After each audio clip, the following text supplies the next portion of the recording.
Welcome to Financial Focus, brought to you by GulfCoast Financial Services founder and CEO, John Kuykendall. John and his team of financial, legal, and tax professionals have provided North Florida savers and investors sound, comprehensive financial guidance for over 25 years, helping you to achieve important life and planning goals. Be sure to like, subscribe, share, and tune in for more Financial Focus by visiting GulfCoastFinancial.net. And welcome into the program. This is Financial Focus, brought to you by the best of the best in financial services, as named by the readers of the Lake City Reporter, 7 years and running the team from Gulf Coast Financial Services.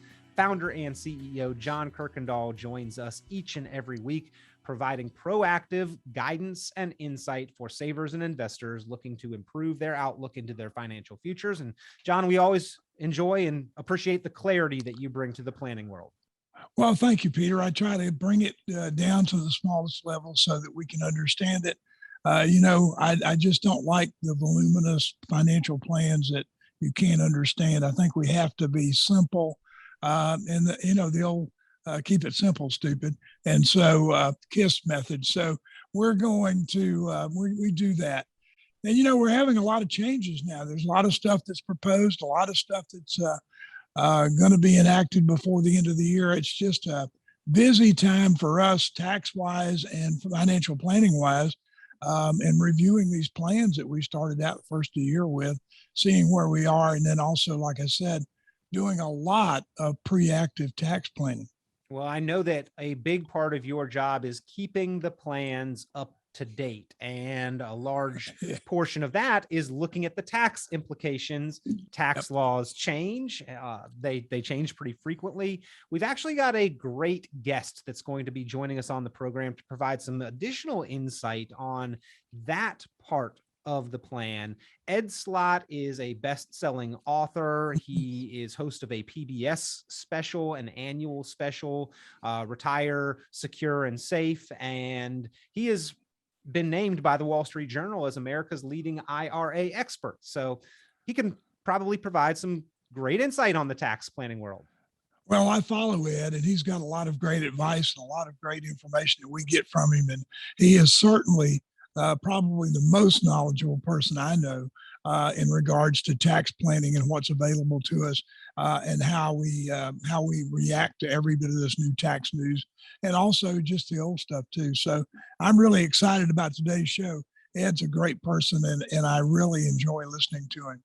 Well, without further ado, we will connect with Ed. But I do want to remind you, ladies and gentlemen, if you've got questions on a financial, investment, retirement planning nature, if you want to make sure that you are being as efficient as possible with identifying opportunities, protecting what's important, keeping as much of your money as possible, pick up the phone, give a call to your local resource, John Kuykendall and the team from Gulf Coast Financial Services and Gulf Coast Tax Advantage, 386-755-9018. That is 386-755-9018. Or you can go online, GulfCoastFinancial.net. That's GulfCoastFinancial.net. So now let's connect. Let's bring our special guest on. He is Ed Slott. He is published best-selling financial author.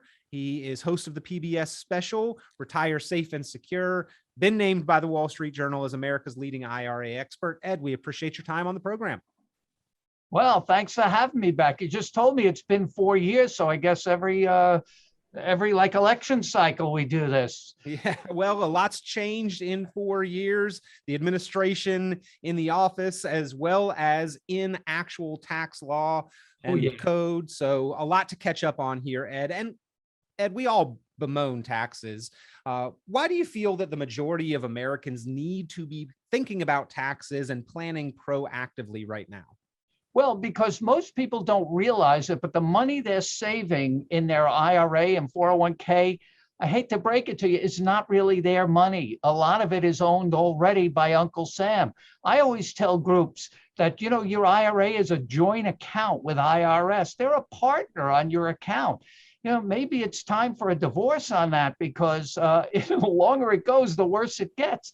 That IRA, a 401k, and this is something that I know advisors know, but as I travel around the country and speak to consumers, many consumers don't know it. It seems so simple, the difference between tax deferred and tax free. And when I explain it to them, I usually say something: tax deferred means you won't pay taxes on that money yet. It's a little word, 3 letters, but it has a big impact. As opposed to tax-free, you'll never pay taxes on that money. But the problem is, and why you need to address tax planning, most people have most of their retirement savings in tax-deferred accounts, money that has not yet been taxed, like IRAs and 401ks and 403bs. They are a sitting duck for future higher taxes. And most people do nothing about them. I love clients used to come in and show me their statements. I said, what are you looking at? That's not your money. This is temporarily on your letterhead. You're not keeping any of that. And they can't understand it, because even now they're making money in the market, hand over fist like everybody. And I said, oh, you're doing a great job. Maybe you'll get a thank you from Uncle Sam. He is a partner. You're doing great for him. Yeah, those 401ks and those IRA balances looking fantastic, but the IRS is part owner in those accounts. So, Ed, as opposed to 10 or 15 years ago, do you think that there's been a big paradigm shift in the mentality and the way that we should be saving for retirement? I think people are more aware because Roths have become more popular, and especially Roth 401ks at work. When they first came out, not a lot of companies signed on, but lots of companies have them now. And I think word is getting out, maybe through people like me and you and other people out there, saying, the old way of loading up in an IRA and a 401k, you're just building a savings account for Uncle Sam at some point. Maybe you want to diversify your tax risk, what I call tax risk diversification, and over time do a series of maybe smaller annual conversions. So over time, you take down that growing, snowballing debt in your IRA and build up tax-free, so you have more tax-free money available when you'll need it most in retirement. When I speak to consumer groups, I say, in retirement, that's not the time to get hit with sticker shock when you realize tax rates have gone up to 50%. And this is the time to do the planning. You want tax-free income in retirement if you can have it, and you can. Well, let's back up for a moment, Ed. We are in historically low tax rates and brackets right now. Why does that make this an advantageous time to consider Roth contributions or Roth conversions? Well, contributions are okay, but the big money's in conversions. Contributions are limited, 6,000, 7,000 a year or so. It helps, but the big money's in conversions, because the fundamental principle of all good tax planning is to, and this sounds simple, but it really works, is to always pay taxes at the lowest rates. Sort of like with stocks, where they say buy low and sell high. Now, I didn't make that one up, but that's a good one too. Write that down, buy low, sell high. It's the same thing. The old comedian, I always quote him because Henny Youngman, he had the great one-liners from the 50s and 60s. He said, I'm putting all my money into taxes, the only thing sure to go up. He was right. It was funny when he said it. He didn't realize how right on the nose he was. This is a bet on tax rates. And the more money you accumulate in IRAs or 401ks, the greater the odds your bet will pay off with a Roth conversion. And the bet is that rates will be higher when you'll be taking the money out in retirement or passing it on to heirs after death. So you want to look at it while rates are low, even if that means paying a tax now when you normally wouldn't have to. Some people just can't get past writing the check when they could say, but I'll put this off to another day. And that's when I have to tell them the problem doesn't go away. It's like this sign my dentist has in our office. She says, ignore your teeth and they'll go away. It's the same thing here. If you ignore it, yes, it's going to be eaten away, eroded by future higher taxes. This is one of the reasons I love the Roth. It removes the worry, the fear, the anxiety, the risk of what future higher taxes could do to your standard of living in retirement. Look at the rates. As you said, Peter, we're in the lowest rates most people will ever see. But even when you tell people that, as you correctly stated, you have a lot of people, consumers, that say, well, when I'm in retirement, I'll be in a lower bracket. I'm finding that's absolutely not the case. I've seen it for years with my own clients. They'll come in, as a tax preparer, not anymore. I sort of gave most of that up, my CPA practice, after about 40 years or so of that. But I would see people and they would question it themselves. They'd come in for their taxes. They say, I'm retired. How can it be my income's higher than my best working years? Because that IRA grew and grew and grew. And at 72, which is the current age now, you're forced to take that money down and pay tax. So those RMDs, required minimum distributions, can actually bump up your bracket and your marginal rate, the rate you pay on the next dollar of income. And it adds to income. Even though you don't need the income, you're forced to take it. And that throws off that myth, I would call it, that you'll be in a lower bracket in retirement. And we often talk on the program about how paying less in taxes is the equivalent of getting higher returns on your investment, but typically carries far less risk.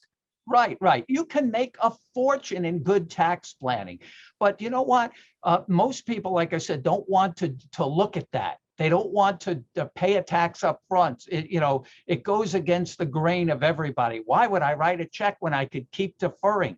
Because every day you keep deferring, you're losing more money. You're losing purchasing power based on future rates. Plus, we have the Secure Act, which means even if you're okay during your working or during your lifetime, beneficiaries may be in their own highest bracket, and they may have to pull it all out within 10 years, losing a lot of that to unnecessary and excessive taxes that can be planned for now. Once again, we are talking with America's leading IRA expert, Ed Slott. And Ed, it has been a while since we caught up.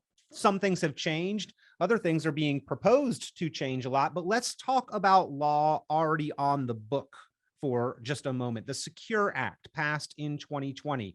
A lot of people had done IRA planning prior to the passage of the Secure Act. What do they need to understand about how this changed the rules on their IRA and now maybe revise those plans? Right. After 40 years of studying tax law, I noticed one constant. Whenever Congress names a tax law, you can almost always bet that whatever they name it, it will do exactly the opposite. So when I saw a tax act called the Secure Act, my first reaction is, hold on to your wallets. And sure enough, as you said, Pete, they upended over 20, 30 years of established tax law that people relied on for their estate plans, for leaving their IRA money or 401k money to their children and grandchildren. The big change was Congress eliminated something we've called the stretch IRA, the ability for a beneficiary when they inherit to stretch or extend distributions out over their life expectancy, 30, 40, 50, 80 years for a one-year-old. Congress felt IRAs and other retirement accounts, they should only be used for retirement. No more of this big tax deferral stretch IRA. We're going to limit most non-spouse beneficiaries to a 10-year period. So all of those accumulated funds will be taxed in a tighter window, bunched into 10 years. Beneficiaries will lose big chunks of that. And remember, Congress can always change existing tax law. As CPAs, we have this old saying, tax law is written in pencil. So you have to plan with what you have now, low rates, to take advantage of this. You have to look for alternatives to keep more of your hard-earned money. Tax and you'll code need written. an advisor that knows this area, that has specialized knowledge in IRA planning. I'm finding that's a problem. Indeed. Lots of financial advisors can help you make money. But when it comes to doing tax planning, like I do a lot of these programs, as you know, for advisors. And then during the pandemic, I did a lot of these just like this virtual. I have a few coming up today after this. And and especially in a lot of these big financial institutions or financial advisor companies, they always warn me, do not talk about tax planning. You know, it's like kryptonite. You can't say tax planning. We don't do tax planning. That's someone else's job. Well, if you're not doing tax planning, you better hand it off to somebody who is, because that's where all the money is. That's where you can do the best job for your client on the back end. Well, I do want to take a moment, Ed, because proactive advisors can actually take specialized training, become a member of your team affiliated with you and your team. You essentially serve as their back office for them in a large part of the tax planning aspect. Well, we've been doing training for advisors for well over 20 years, probably more like 30. And we run our 2-day programs. You can look them up at online, IRAhelp.com. I see you have it on your screen behind you. These are our 2-day foundational fundamentals program, 2 solid days. They walk away with a 400+ page manual. Matter of fact, we just finished one.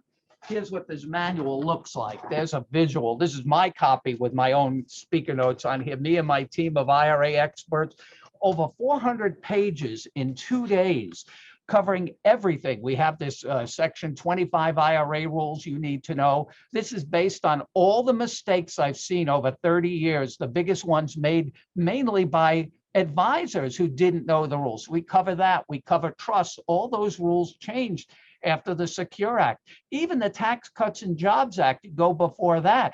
We talked about Roth IRAs, remember? But you have to be careful with Roth IRAs. Yes, I'm a big fan, but an advisor has to be very careful before they encourage or they advise on a Roth conversion. Why? Because one of the big changes in the Tax Cuts and Jobs Act, Roth conversions were made permanent, no do-overs. You have to get it right the first time. So you might want to work with a CPA or other tax advisors so you have a good projection of what the tax might be, because as situations change, what's going to happen? The client will still be stuck with that tax bill. And that shouldn't deter you from converting. You should just do converting with planning in mind, hopefully to stay in the lower bracket. So we do this 2-day training. We go through everything, rollover options, every possible topic you can think of. And we go at I should say, people that know my programs, at a brisk pace to get through 400 pages in 2 days. But then we even have a more intense, a more advanced training program. That's the one I think you're talking about. It's called Ed Slott's Elite IRA Advisor Group. And that's for advisors that really want to dig in and get specialized knowledge. So the first thing, you have to go through this 2-day program to qualify for that. But then we have our elite group, and that's where you have access among the many other benefits of the membership. It's not like you go to a seminar. We're with you. It's a years long. Some people have been in our group, many of them over 15 years, advisors studying this. Matter of fact, we just had meetings virtually this time again a couple of weeks ago, and even our seasoned members over 15 years were saying things. Oh yeah, I forgot about that. Oh right. Your wheels start turning, and they have access to us with Q&A. They're a member of a group, and these are the advisors that are bringing in the largest accounts because they can deal with clients with more confidence, the demeanor, just the way they talk to people, knowing they have the answers after a client accumulates money. To me, that's just the first half of the game, but the average advisor stops there because that's how they were trained. They were trained to make people money. Who can argue with that? No.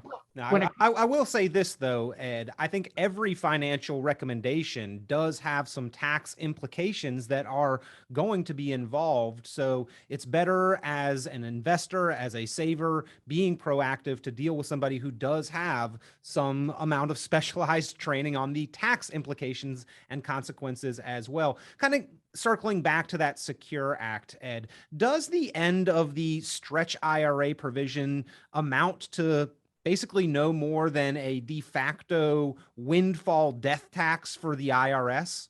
In some cases, but there are ways around it too. That's where good planning can be done. Congress is always a few steps behind, luckily for us.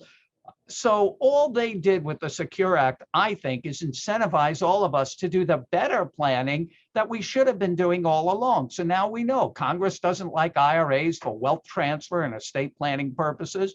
All right, we'll exchange what Congress now has downgraded IRAs and 401ks as estate planning assets. We'll exchange them for better assets, maybe Roth IRAs, maybe permanent whole life insurance. And I don't sell insurance.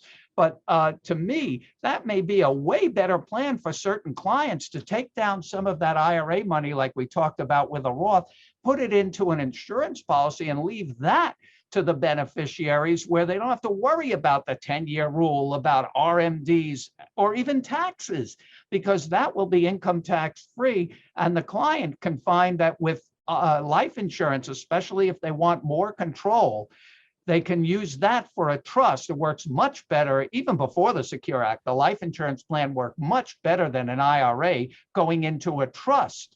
Well, you mentioned control. And what I find that most savers and investors want is larger inheritances, more control, and less tax. Where'd you learn that from? Yeah, those are three things that almost every client at the root of it, they want to achieve those things. So because of that, a lot of clients prior to the Secure Act named trusts as beneficiaries of their IRA, or maybe created IRA trusts. Why do those individuals specifically need to revisit those plans now? Well, yeah, most of those plans won't work. I recommended those plans years before the Secure Act. And I said, well, the client would say, matter of fact, I have that in my book. The new retirement savings time bomb. I have larger inheritances, more control, less tax is my mantra, because every client for, like I said, 40 years, it always came down to, how do I get those things? So I told them, now I tell them, well, I tell advisors to tell their clients. I don't have that many clients of my own. It's funny, when I was in my 30s, all my clients were in my 60s. Now I'm in my 60s, they're all dead. Or the ones that are hanging on, they call me every now and then. They're in their 90s just to call and kibitz and talk and stuff like that. But when we set up a trust as a beneficiary, we often did it because a client had $1 million, $2 million, $3 million in an IRA, and they would all say the same thing. It took me a long time to earn this money. I want my kids to get it. I even want my grandkids to get it, but I don't want them blowing it. It took me too long to earn it. I'm worried about the way they handle money. I'm worried about bad marriages, divorce, remarriage, bankruptcy, lawsuit, other problems, people preying on them now online. I want post-death control. So we would name a trust. And before the Secure Act, you could have a conduit trust. They could get post-death control. The kids would only get like little crumbs out of the trust, the RMDs. But there are no more RMDs. These trusts will no longer work to achieve those objectives. In fact, it has the exact opposite effect. After 10 years, everything the client wanted would be the opposite. The client wanted post-death control and lower tax and larger inheritances. What's going to happen if they don't update their plans at the end of 10 years, the very kids they said, I don't want them getting their hands on big money, all of a sudden they'll have a $10 million payout. Larger taxes, there's no control because it goes right through the trust. Now, you can keep it in the trust with some of the trusts, but then you pay tax at trust rates. That's why I say IRAs, especially large IRAs, are not a good estate planning asset anymore. That's exactly what Congress intended. You should look for things like Roth IRAs and life insurance. For the large IRAs, the life insurance solution really does it. And it really just comes down to changing the vehicle. Yes, the IRA used to be a great vehicle to use, but thanks to Congress, that vehicle, the jalopy, has pooped out.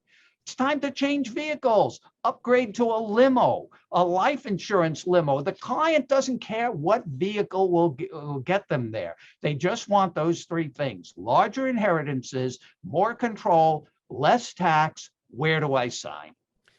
Ed Slott, he is the host of Retire Safe and Secure on PBS, and we are talking with him about proactive tax planning and maneuvers. And Ed, again, law already on the books. Let's talk about these tax rate and bracket changes that will occur in 2026. Why does that make right now a fantastic window of opportunity to do this proactive planning? What are the consequences if we wait? Well, now we know what it costs. We have, definiteness. We know what the rates are. You can look them up. You know what something costs. Everybody likes to know what something costs. Who walks into a store and says, I'll have this, that. Do you want to know the price? Nah, don't worry. You can tell me 10 years later what the price will be.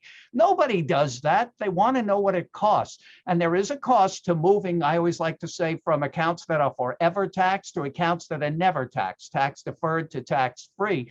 There's a cost, but if you can reduce that cost by taking advantage of known lowest rates in history, you should do it now. We don't know what the future is going to be, but we do know the biggest obstacle, the biggest threat to your retirement savings is a four-letter word. Nope, it's not kids. Everybody thinks that. No, that's a lousy investment. Everybody knows that. It used to be the American dream was owning your own home. Now it's getting the kids out of it. No, the four-letter word I'm talking about is math, M-A-T-H. Look at the growing deficits and debts. At some point, these bills are going to have to be paid off. And all Congress talks about is taxing billionaires. Well, that's not going to work. There's very few of them anyway, and they're going to be 10 miles ahead of you by the time any law gets in. So who's going to be left holding the bag? The low-hanging fruit. Everybody that didn't do the kind of planning we're talking about may be at risk, at high risk of future higher rates eating into their lifestyle in retirement. Well, we've heard a lot about proposed changes to certain tax laws, especially involving IRAs. With the Build Back Better proposals and the infrastructure and spending bill, a lot of the language included there actually has to do with changes to IRAs, required minimum distributions. How many, Ed, do you see this actually potentially affecting? Well, most of these changes are extreme, and I don't think you'll see them that quickly. But Congress has tipped their hands. You know where they're going. They look at those IRAs, those tax deferred accounts, as a big, juicy steak. I keep saying low-hanging fruit, easy to get to, because that's the deal we all made with the government. We got a tax deduction up front, but the deal was when we take it out, we have to pay tax at the prevailing rates. I don't think you'll see rates go lower, so the bet will pay off. I believe the bet will pay off that tax rates, if you pay something now at lower rates, you'll be in a much better situation in retirement and even for your heirs beyond that. If rates go up, you made the right call. Well, so much to get to in so little time. Ed, I do want to change subjects here. We generally broadcast on a lot of stations and in avenues where we have charitably inclined individuals listening. Those that are tithing to their church, a big one. I know that there are special provisions where we can gift some of our IRA and essentially have that truly tax-free money. Can you talk about the QCD and maybe what you have coined as the mega QCD opportunity that's available as kind of a this year only one-time deal? All right, let's talk about the QCD, Qualified Charitable Distributions, one of the best provisions ever created for my money. And the reason is most people are charitably inclined. In fact, I would say 100% of the people, based on my 40 years experience of doing taxes. When I was doing returns, if I would ask somebody, oh, did you give to charity? Oh, yeah. Nobody ever said no. Nobody. Now, maybe they didn't want to say no, but according to my unofficial survey, 100 out of 100 people give to charity. And I think for pretty much that's the case. But the problem is, since the changes a few years ago in the tax law, most people don't think about it, but they're getting absolutely no tax benefit from the gifts they're making. They're getting personal enjoyment and fulfillment, but no tax benefit. Why not have Uncle Sam kick in? Well, you can do that with now QCDs, Qualified Charitable Distributions. First, if you're charitably inclined, IRAs are the best, absolute best assets to give to charity. They're loaded, infested, not invested, infested with taxes.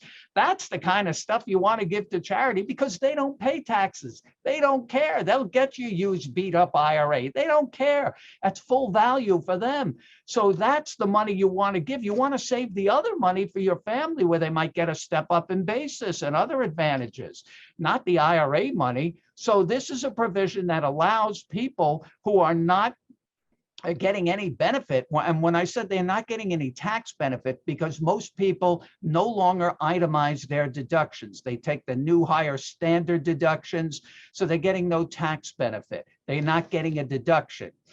In this provision, the qualified charitable distribution, or what we call QCDs, they can transfer directly from their IRA to the charity. Not only, now they still don't get a tax deduction, but they get something way better, a tax exclusion. It's excluded from income. Remember before I talked about the fundamental principle in all good tax planning is to always get that money out at the lowest rates. This gets that money out. Money you were going to donate anyway, gets it out of your IRA, zero tax, tax-free. The only downside to this QCD is that it's not available to enough people. It's only available to IRA owners, not from plans like 401ks. Only IRA owners age 70 and a half or older, or IRA beneficiaries age 70 and a half or older. It's limited to 100,000 a year, but that's a pretty good limit for most people. And it's only available from IRAs, a direct transfer, has to be a direct transfer to the charity. And it can even offset the income from your required minimum distributions. So it's age 70 and a half, even though the RMD, required minimum distribution age, is 72, this age stayed at 70 and a half. And you have to be 70 and a half. If you turn 70 and a half tomorrow, you can't do it today. So you actually have to be 70 and a half. So that's, I think that's a great provision. If you're going to give anyway, give that IRA money and do it as a direct transfer. What a way to bring down this taxable account at absolutely no tax cost, benefit to the charity, benefit to you, and you're giving the right way. I'll give you a simple example. If you normally give $10,000 to a charity, you're getting no tax benefit out of it.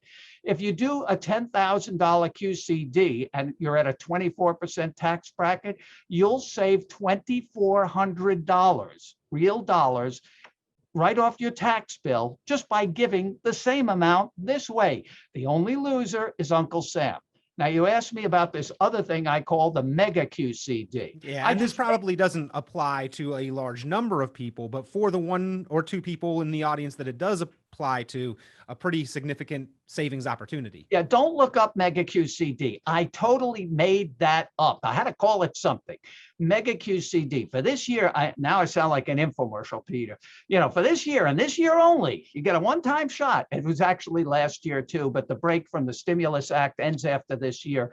You're allowed to deduct charitable gift, cash gifts. Oh, and with the QCD, donor advised funds don't qualify. They don't qualify for this either. It has to be a direct gift to a charitable organization. Same thing here. For direct cash gifts, you can get 100% of AGI, adjusted gross income deduction. It used to be much lower, 60%. It goes back to that next year. So what you could do, if you just heard me talk about a QCD and you're saying to yourself, you know, I have a large IRA, that would be good to fit my charitable needs, but I don't qualify. Why? Well, maybe I'm not 70 and a half, or maybe my money's in a 401k, or maybe I want to give more than the 100,000. I got a deal for you. For only for the rest of this year, you can do what I call a mega QCD. Let's say you have a giant IRA, like you said, Peter. It doesn't apply to a lot of people, but some people could really make a dent. Let's say you want to give $1 million, and you just heard me say, wow, why not give the IRA money and save my appreciated property for my kids who can get a step up in basis? So you take $1 million out of your IRA. That raises your AGI by $1 million. But now you could turn around and donate $1 million to a charity and get an itemized deduction because you're way over the standard deduction limits. That can pretty much offset all the tax and get that money out almost tax-free from your IRA. Only available for the rest of this year. Don't do that before 59 and a half. Because if you take the money out before 59 and a half, even though you don't have the 70 and a half rule, you could have a 10% early distribution penalty. And don't do it from a Roth. That's already taxed. We want tax breaks. We don't want to give money we already paid tax on. We are speaking with America's leading IRA expert, as named by the Wall Street Journal, Mr. Ed Slott, and so many other strategies and solutions that I want to talk to you about and get your opinion on, Ed, and identify where more people, more savers and investors can proactively save money simply for time purposes. Wanted to get your opinion on one last thing. What do you think about the discussion, the comment from Janet Yellen on the proposal to tax unrealized capital gains? Is that ever going to go anywhere? I think that's ridiculous. It's been tried for over 100 years.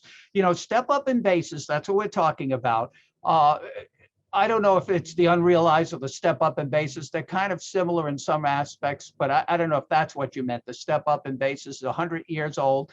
I don't think that's ever going away, because what always seems to happen when the rubber hits the road and they get ready to enact it or even put it in a bill, they start realizing, oh, this is going to hit a lot of unintended regular type taxpayers in their homes and businesses, people with money, property built up in a small business, property, plant, equipment.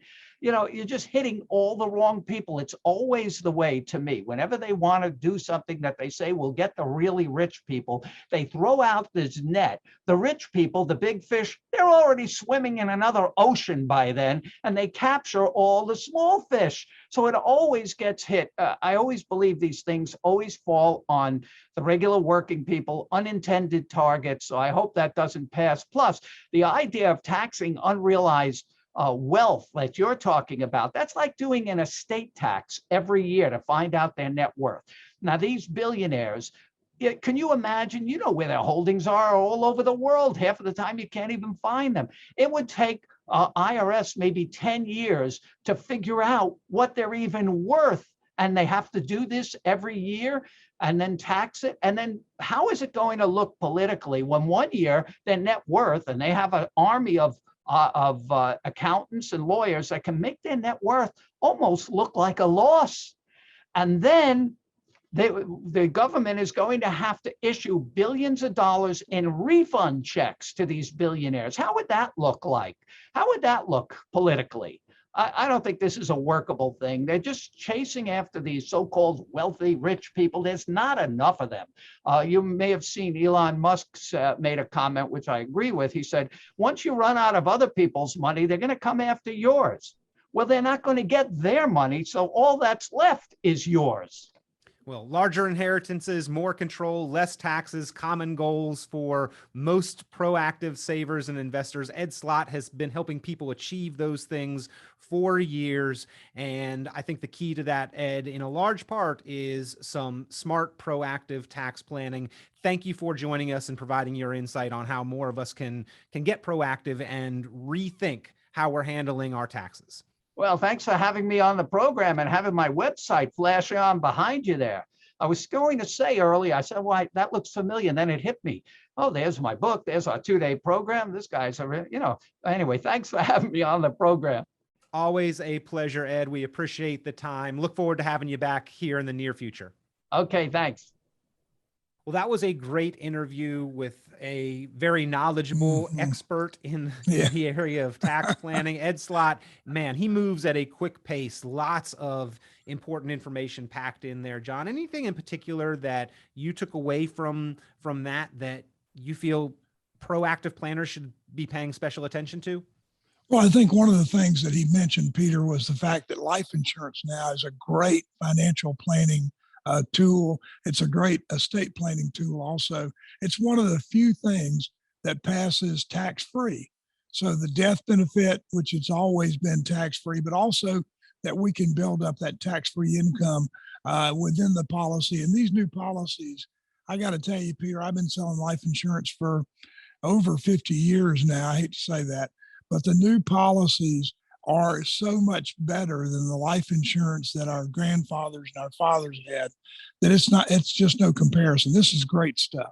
Yeah, and Ed even stated with the Secure Act, those tax law changes, and with several of the proposals, it made that distinction, that difference, all that much more prevalent, that life insurance is a fantastic vehicle for more control, more inheritance, less taxes. And so a vehicle that we should consider as part of our financial and legacy plan. The other thing that he mentioned that we're doing here, and we do it all year long, is those qualified distributions from our IRAs, so that we can do a charitable contribution, have it count for our RMD, but not have it count for our income tax. In a lot of cases, that's really needed because some people are on the threshold of going into another Part B, Medicare Part B, of premium increase. And so that will keep it from doing that. We really try to use that strategically all year long. And then the Roth conversions for Roth, anybody who's yeah. got a big tax deferred account. It is not pay never, it is pay later, but it may be a good time to pay now proactively and reduce your lifetime tax bill on those accounts. Well, we've said over and over again that we're in the lowest tax bracket we're going to be in for a long, long time, if ever. I mean, this may be it. With the debt that we have, the way that we have to pay for that debt, taxes have to go up in order to do that. There are going to be all kinds of new things coming out, taxing different segments of the population. And so if you've done a good job of planning, a good job of saving, you may end up paying more taxes than the guy next door to you. Well, we don't want that. And that's why we do need to plan proactively, be paying attention, and sit down with the team there from Gulf Coast Financial Services if you have any questions, concerns, or want to identify strategies to be more efficient to keep more of your money. Pick up the phone, give them a call, 386-755-9018, 386-755-9018. 386-755-9018, or you can go online, GulfCoastFinancial.net, GulfCoastFinancial.net. You can find them on all of the major social media platforms at Gulf Coast Financial or Gulf Coast Financial Services as well. And of course, always the sister company, Gulf Coast Tax Advantage, looking at things proactively from the financial and the tax planning standpoint. Such a benefit for the clients of Gulf Coast Financial Services. We want to say thank you again to our very special guest, Ed Slott, for joining us on the program. John, appreciate your time, your guidance, and always good checking in with Ed as well.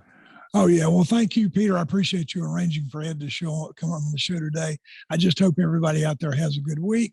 And don't forget, we need to be proactive. We can't just sit back and let retirement happen. Absolutely. Always a pleasure speaking with John Kuykendall, founder, CEO there at Gulf Coast Financial Services, named best of the best in financial services 7 years and running by the readers of the Lake City Reporter. Lake City, your resource. Give them a call, 386-755-9018, 386-755-9018, 386-755-9018. John, we'll talk to you next time. Okay, thanks, Peter. Be sure to like, subscribe, share, and tune in for more financial focus by visiting GulfCoastFinancial.net. The information presented on this program is provided for informational purposes only, without warranty of accuracy, completeness, or suitability for a particular purpose. This program is not intended to be and does not constitute financial, investment, legal, or tax advice. This information is general in nature and not specific enough to be construed as advice. You should not make any decision based on the information presented on this program without independent consultation with an appropriately licensed professional or competent advisor. Investment in securities or the market involves a potential risk for loss of principal. Trading, therefore, may not be suitable for all listeners. Annuity guarantees are based solely on the financial strength and claims-paying ability of the issuing company. Withdrawals of growth from annuities may be taxable as ordinary income in the year it is taken. Individuals should review contracts for specific details of the product's features and costs. Early withdrawals may subject the owner to penalties, fees, or taxes. John Kuykendall is registered with and securities are offered through Kovac Securities, Inc., member FINRA SIPC, found online at www.kovacsecurities.com. Advisory services are offered through Gulf Coast Financial Services, Inc., a registered investment advisor in Florida. Gulf Coast Financial Services, Inc. is not affiliated with Kovac Securities, Inc. or Kovac Advisors, Inc. Past performance is not indicative of future results. All investing involves risk. Investment decisions should be based on your own goals, time horizon, and tolerance for risk. Due to various factors including changing market conditions and/or applicable laws, the content may no longer be reflective of current opinions or positions.